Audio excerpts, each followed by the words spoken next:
Hello and welcome to your second topic lesson about Mexico.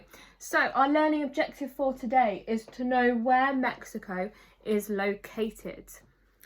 Let's start by recapping all of the names of the oceans and continents. I think I might need something to help me do that. So let's start by looking at each of the continents in turn. There are 7 continents. So we'll start with Europe. So Europe is the continent that we are in. So we are just here. That's England. Then we have Scotland at the top and Ireland just here. And England is a part of Europe. So Europe is all of these countries together. Remember, a continent is a group of countries that are next to each other. So we have Spain and France and Germany, Italy, lots of other places in Europe. Next to Europe, we have the biggest continent, which is Asia. Now, Asia, might need to move back a bit. Asia is all of this. So it has China, which is a very big country. It has India and it has some of Russia in it as well. Now let's move across to Africa. Africa is another really big continent, and you should remember Africa from when we looked at ancient Egypt last term. So where's Egypt? Remember, Egypt is that little corner, that one with the really straight lines at the top of Africa. Now there's Africa. Can you see how much bigger Africa is than Europe? It's huge.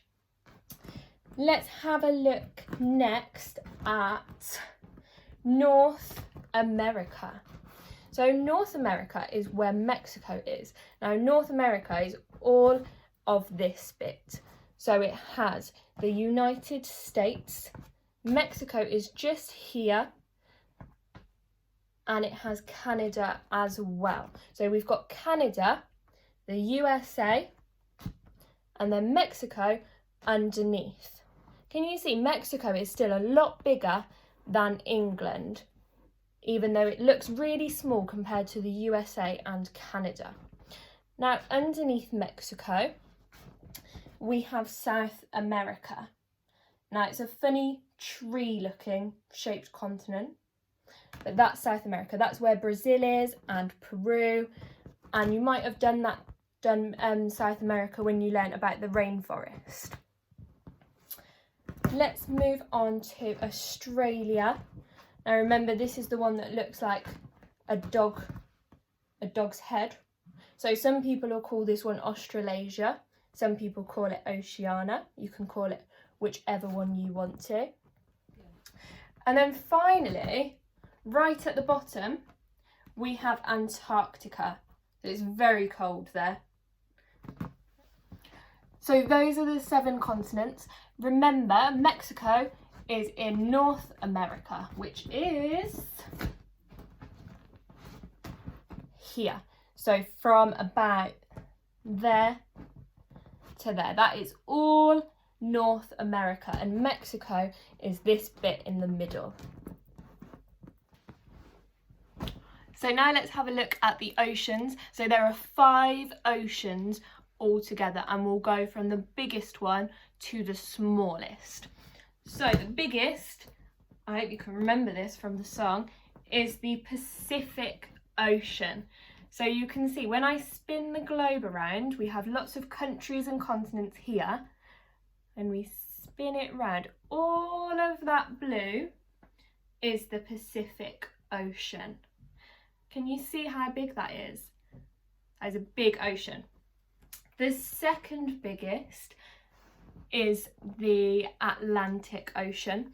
So the Atlantic Ocean is here. So we have North America there, and then the Atlantic Ocean down here. So the Atlantic Ocean goes all the way from up by North America, all the way down past South America. So it's between North and South America and Africa and Europe. That's where the Atlantic Ocean is. Let's look at the Indian Ocean. Pretty self-explanatory. The Indian Ocean is by India. Nice and easy to remember. So the Indian Ocean is this one. So we have India just here, and then the Indian Ocean just all around India. Okay, the Southern Ocean is the next in size, and the Southern Ocean goes around Antarctica. So remember when I showed you Antarctica at the bottom of the globe, we have the Southern Ocean all around Antarctica. And then finally, the smallest ocean is called the Arctic Ocean. So the Arctic Ocean is at the top of the world, and it goes all around there. Can you see that? So it's the Arctic Ocean at the top and the Southern Ocean at the bottom. Remember, like north and south. I wonder if you can remember what that invisible line that goes all the way around the Earth is called. Say it out loud if you can remember. That's right, it's the equator. So the equator is that line that goes all the way around the world. It's not a real line, it's an imaginary, it's an invisible line. And what's special about the equator is that it's the hottest point of the Earth. So countries that are closer to the equator will be hotter. So let's have a look at where Mexico is in relation to the equator. You can see that the equator is here and Mexico is just there. So it might look like they're quite far away, but if we think about how far away England is from the equator, it's not actually as far as you'd think.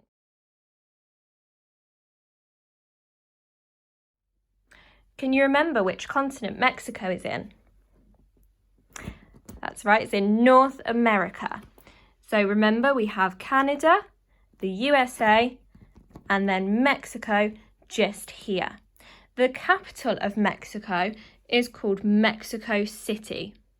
That's nice and easy to remember and easy to say as well. So Mexico City is the capital city of Mexico, just like how London is the capital of England. Next to Mexico, we have a sea called the Gulf of Mexico. Again, easy to remember and easy to say. Like I said, next to Mexico, we have the Pacific Ocean. So you can see it all along there. The Pacific Ocean on one side, the Gulf of Mexico there, and then just past there is the Atlantic Ocean. Okay, and then you can see England is just there. So I hope that that's re-jogged your memory of all of the 7 continents and the 5 oceans. I know that we did this when we were looking at Egypt as well, but it's good to have a reminder. So what I'd like you to do now is there are 2 worksheets, or 1 worksheet but 2 elements to it, where you have to label all of the 7 continents and the 5 oceans. Now I'd like you to type this onto the Google document and then submit it on Google Classroom. After you've done that, there are some questions for you to write the answers to, so you can type these answers in and submit them as well. So there's some questions which hopefully this video has answered, all about Mexico and things that I've spoken about, just to make sure that you're all listening. Thank you, and I'll see you next time.